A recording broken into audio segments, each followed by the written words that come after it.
the Women's Euros with me, Sai, and Ashish, my co-host for the day. On today's episode, we will be focusing on Poland, the tournament's debutants. We will be focusing on off-field legacy, digital innovation, youth pathways, diaspora, and cultural diplomacy. For this special episode, we have with us Mr. Marek Szkolnikowski. Marek is a seasoned media executive and sports broadcasting expert based in Warsaw, Poland. He has held prominent roles in the European broadcasting landscape, including serving as the head of sports at Telewizja Polska, Poland's national public broadcaster, and as vice president of the European Broadcasting Union Sports Committee.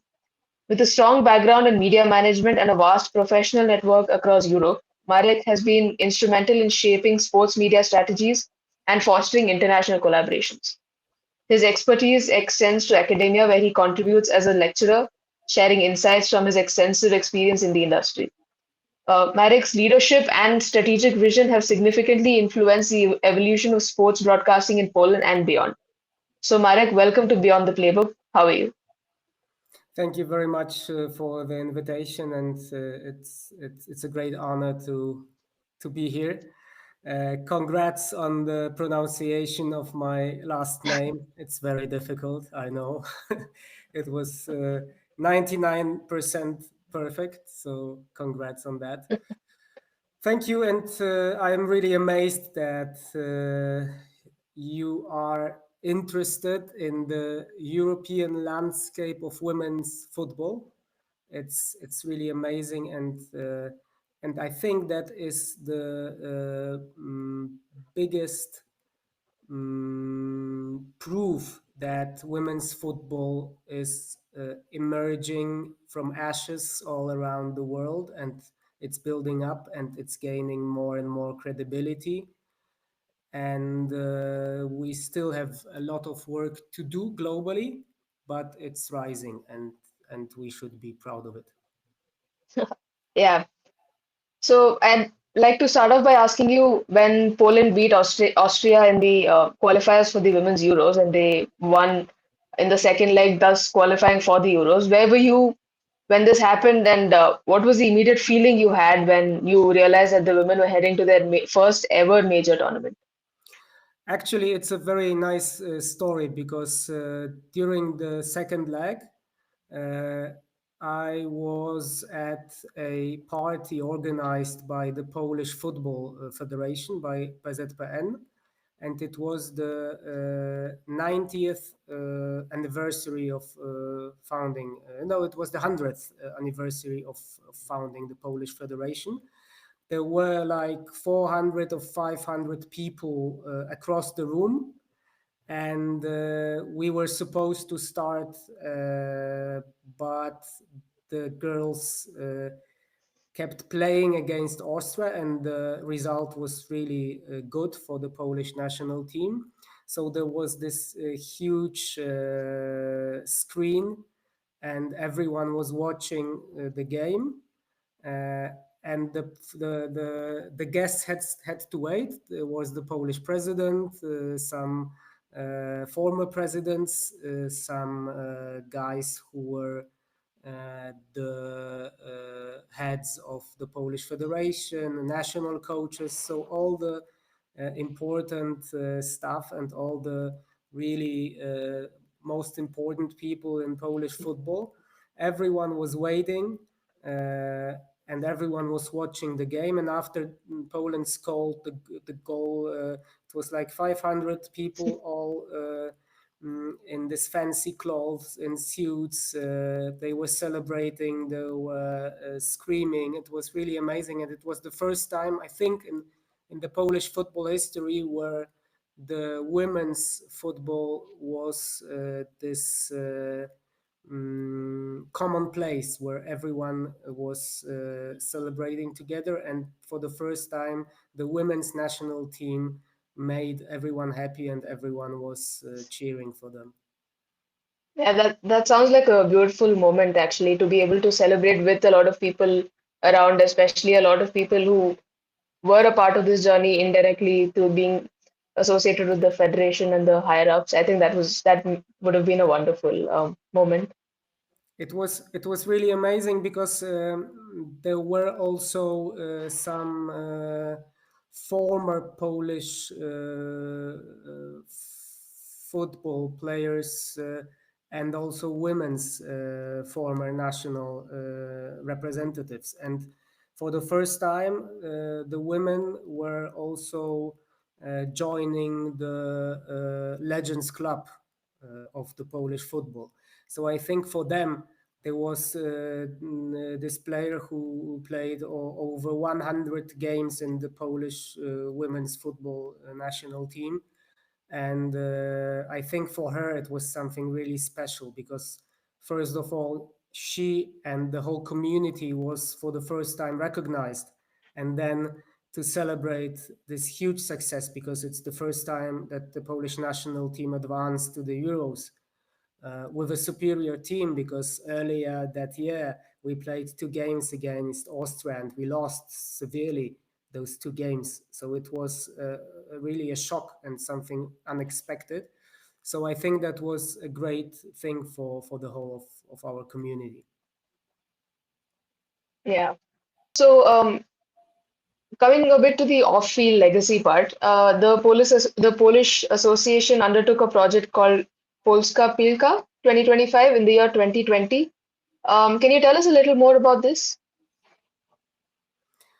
Yeah, the Polish football landscape did not really recognize women's football. I think it's very common in Eastern Europe. We still are a struggling democracy, and after those 20, 30, 40 years, it's really not so easy to be in the same place as Germany, Sweden, Denmark, or all the other countries where women's football is really very popular. But this program was devised to strengthen the women's football, and I think it's interesting because it's rising a lot. For now, there are 25,000 women's football players who are actively playing as a professional. Of course, the leagues are different. There are 6 different levels of the leagues, women's leagues in Poland. But in 2013, it was only 3,000 players.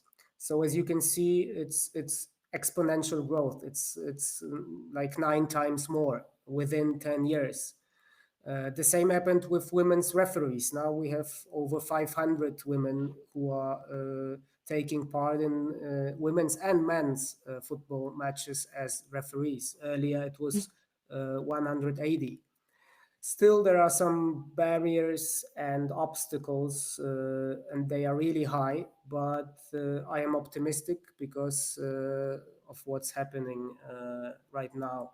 There are some other programs for small communities.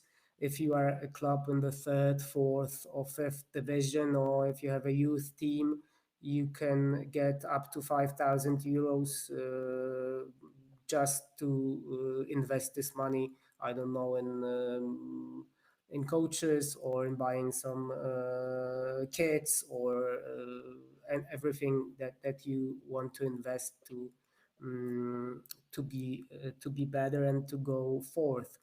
From these programs, we had a lot of changes in the coaching system.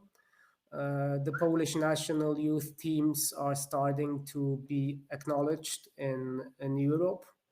They are starting to compete in Europe. This year, unfortunately, our U17 team had a very tough group because we played, as far as I remember, against Italy, France, and Spain.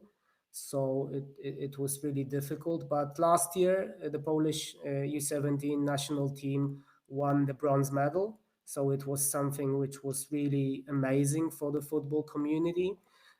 So the Polish youth national teams are competing at the highest possible level, and that is good.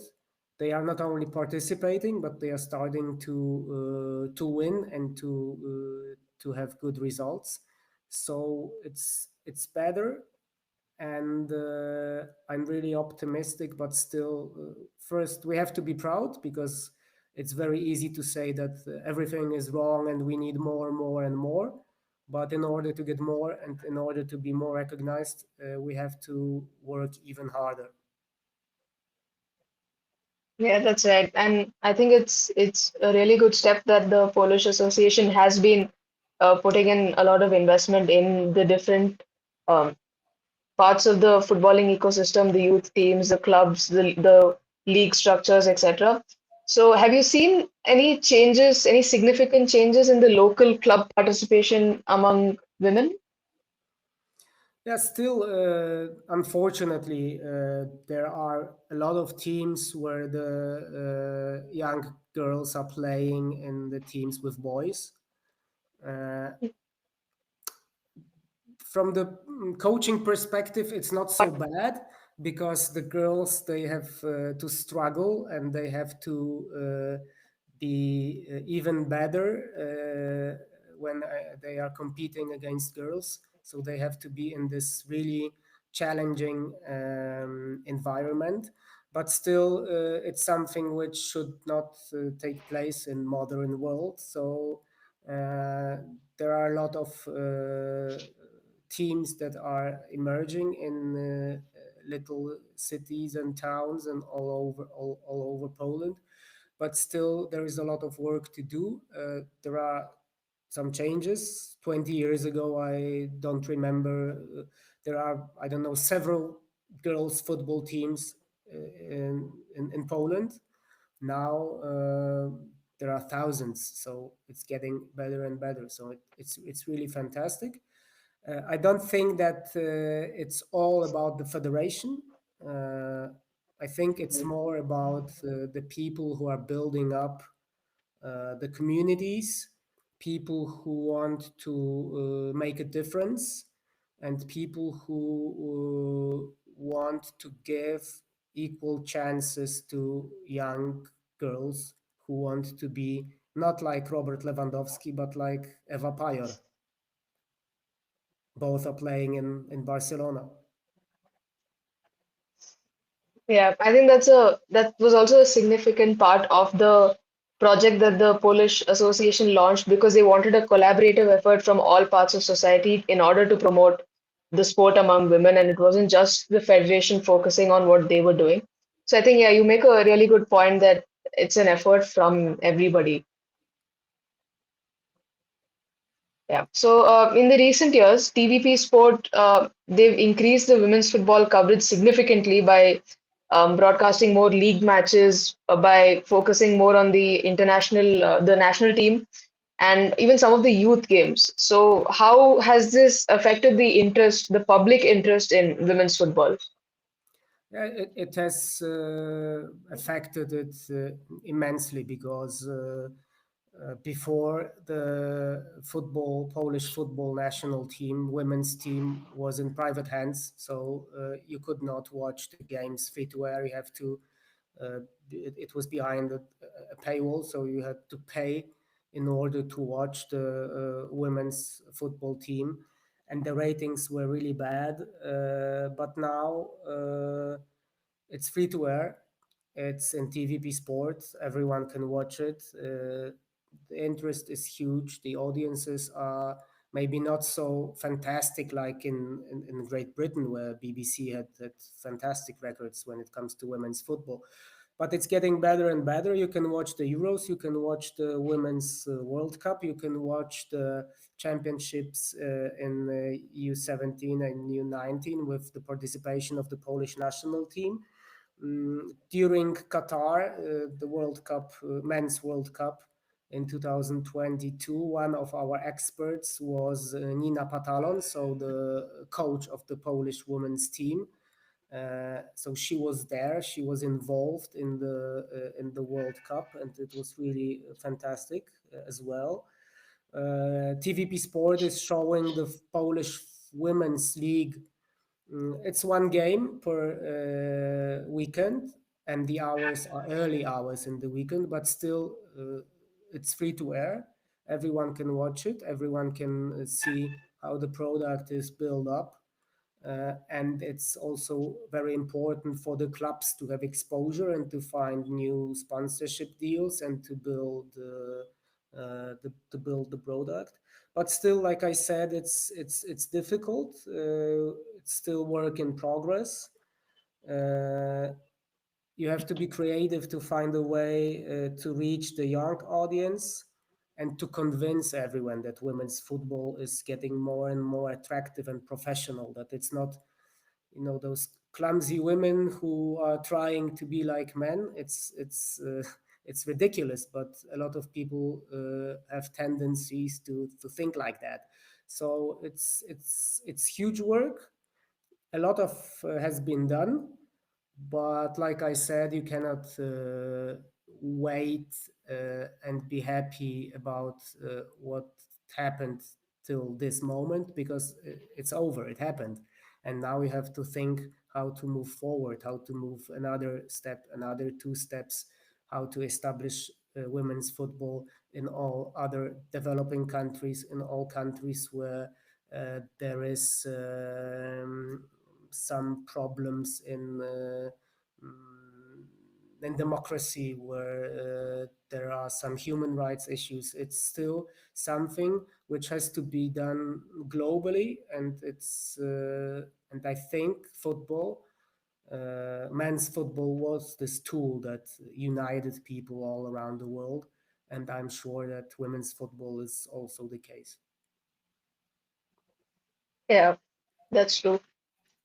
Um, I think also with the national team now qualifying for the Euros and people around Poland having a major tournament to watch the women's team play in, I think that will actually do wonders for the public interest and the extra interest in the league and the youth teams as a result. I think that will increase a lot. Yeah, for sure. It's huge. And earlier, the national football team matches were broadcast on a free-to-air channel, TVP Sport. It's a sports channel within the Polish public broadcasting system. But now the matches of the Euro 2025, for the first time in history, will be broadcast also in the general audience channel, so TVP1, and that is huge.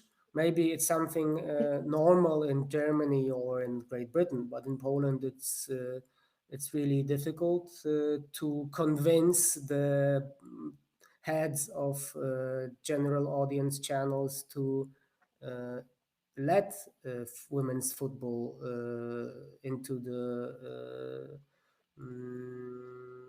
into television. But still, the ratings were good, and for sure it's public remit, and for sure it's something that has to be done to promote women's football and to promote all the good stuff that is combined with sport.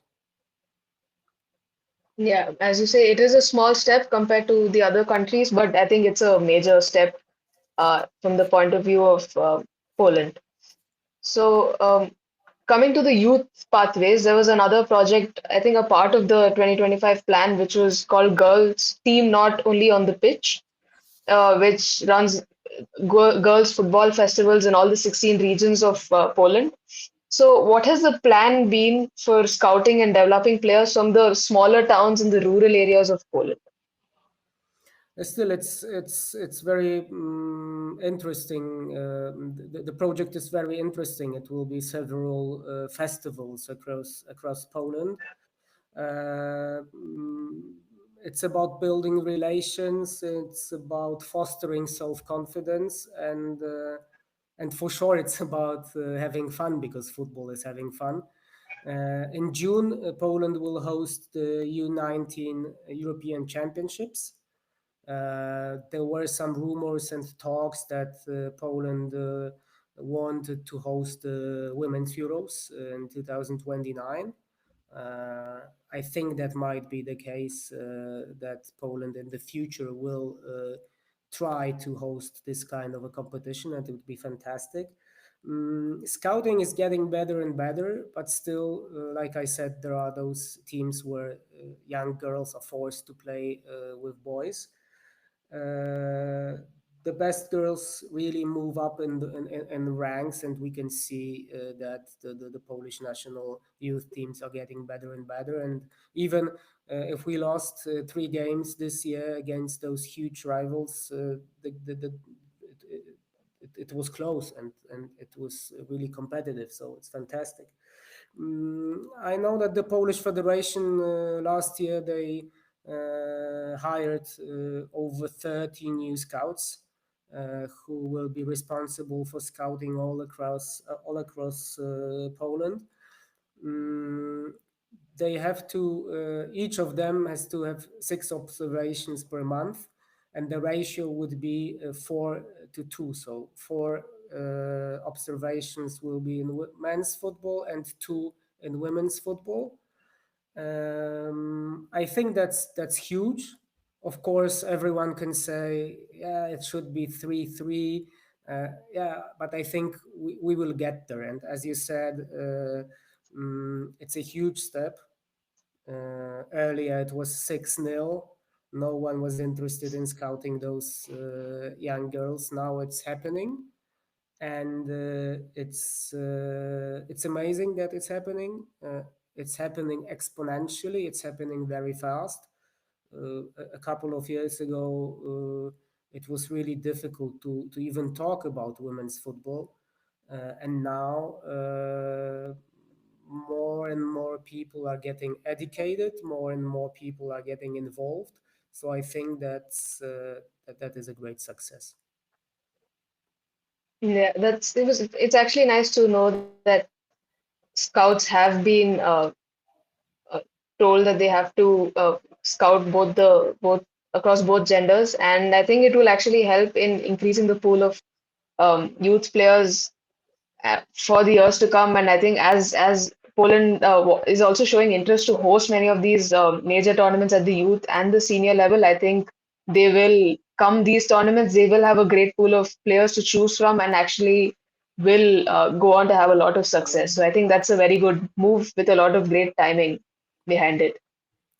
Hopefully, hopefully it will be this way, and I'm sure that something which was 3 or 4 years ago not possible, it was impossible, it was even ridiculous to think, but it's possible that 2025 will be the year where the Polish women's national team will be higher in the FIFA ranking than the Polish men's team.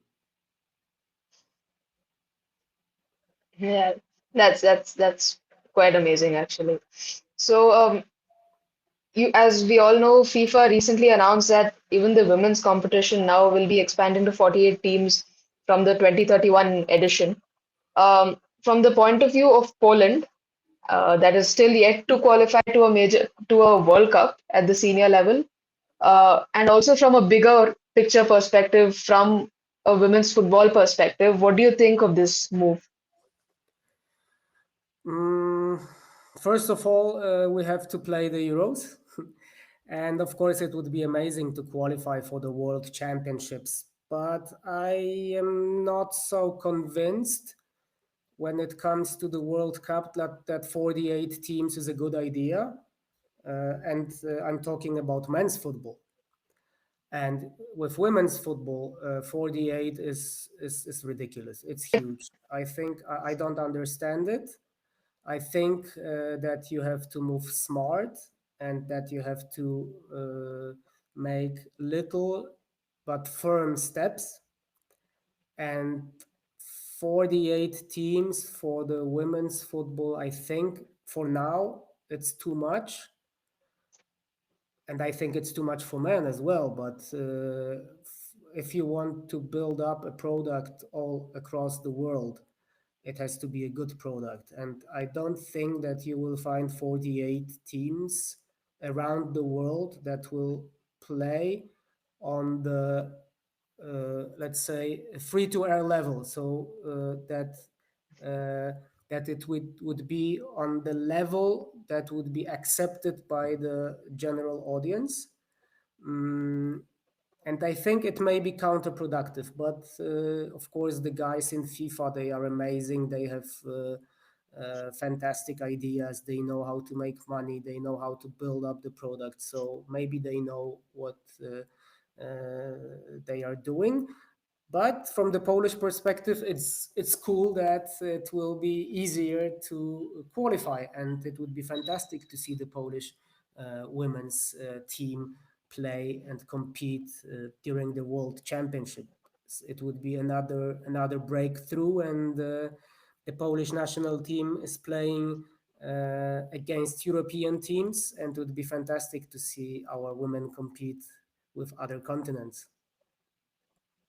Yeah, as you say, yeah, it is for women's football. It still feels like a very premature move, considering that they made the move to 32 teams very recently, and suddenly again jumping to 48 within the span of these many additions seems like a very premature step. But it will also provide the opportunity for a lot of teams because the qualifying base will increase. But I think the question stands is from a long-term perspective for the women's game, how sustainable is this going to be? And will the actual benefits that these newer teams get, will they actually trickle down and will they be sustainable for them? I Yeah, think that's the real question. exactly. Yeah. So coming back to Poland, and I think this is a fact that a lot of people should know, especially considering that Poland is qualified for its first ever senior women's Euros. Back in 2013, the under 17 women's national team qualified for their first ever Euro championship after a draw against Austria in the qualifying rounds. And guess where the tournament was held? Switzerland. And not only did they qualify, they went on to win the entire tournament, becoming European champions. And it's also amazing to realize that the key players from that golden squad, Eva Payot, Paulina Dudek, Evelina Kamzik, they're all pillars of the current senior national team who are also playing in their first ever European championship as part of the senior setup in Switzerland again.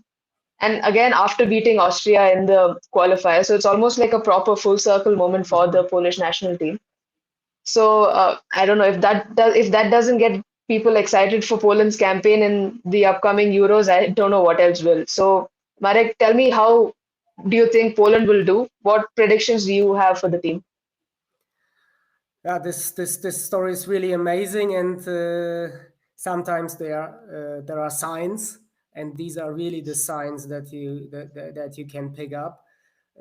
Unfortunately, there is not much promotion in Poland, and I don't think that in this manner the federation, the television, the sponsors, the media are doing the right job, because everyone in Poland should live the European Championships right now, because it's happening